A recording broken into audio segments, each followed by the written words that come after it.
We have a lot that got concluded over the weekend. The Wimbledon finals were over the weekend, both the men's and women's singles. And, well, Rugby Africa Cup is not really concluded, but Ugandans already know their story now, how it appears. So, really, for Uganda, the story almost ended over the weekend. And then the Club World Cup, obviously, it was the biggest thing that happened over the weekend yesterday. And Cole Palmer being man of the night, really, as he scored twice, also provided an assist for João Pedro, who scored his in the 43rd minute to make it 3 for Chelsea. And that ended 3-0. Where those 4 goals came from in the semi before for PSG, I don't know where those goals were in the final, and I don't want to hear anything to do with a red card. That's an excuse. They would have still got at least a goal or two. It didn't make sense. But anyway, they looked so fatigued. That's exactly. And that ended 3-0 in favor of Chelsea. The match also had a little bit of drama towards the end, and obviously that was highlighted by João Neves being sent off, and then there was a physical altercation that was initiated by Donnarumma, which I don't even know why he was involved in all of that. And their coach, the PSG coach, Luis Enrique, which, by the way, I've just seen something not so long ago where it's being said he could face action for his part in the incident. Luis Enrique, because he appeared in the video as if he was slapping João Pedro.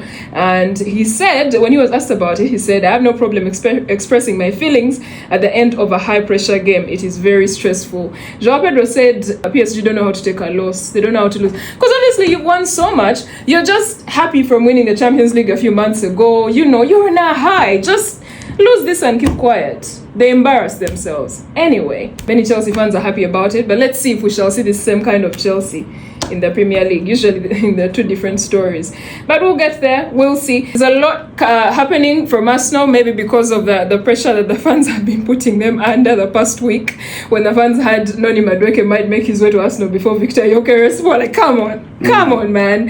Anyway, as it looks right now, apparently they have now agreed on a £63.5 million deal to sign Sporting striker Victor Gyökeres. And as it looks right now, they're expected to pay a fixed fee. That's about £55 million, while add-ons are still being finalized, because, you know, they make the fee even much higher. So they could go up to like £8.6 million. It's about 10 million euros. And Noni Madueke, yes, he's still in the conversation.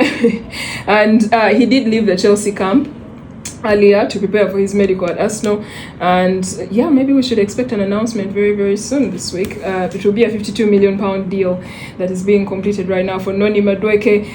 Ethan Nwaneri, obviously they wouldn't want to lose a youngster like that. He was very instrumental for them last season. He played 28 Premier League games and scored 4 goals. He'll be beginning talks with Arsenal over a new contract this week.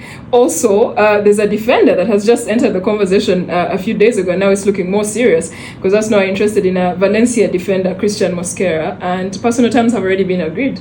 So he might make his way there. He doesn't want those excuses of during the season Saliba got injured and we had no one to. So I think it will go well for them. Your boy looks like he's seriously going to stay at Galatasaray, although they don't really have money like that. Napoli wants £60 million for Victor Osimhen, but Galatasaray cannot pay that up front, and they're hoping that Napoli can let them pay £35 million for now, and then later in installments they can pay the £25 million. Why can't United pay that money? I don't know. They probably have their reasons behind the scenes, but I have no idea. Because if there's a club that's not, they don't really have the money like that, then just go and pay. You have the money.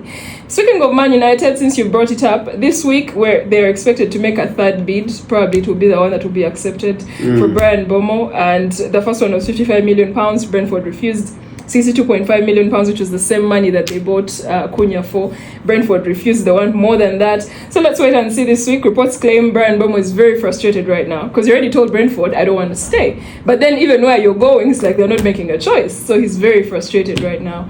That's according to rumors. And Konate might be leaving for Spain very, very soon.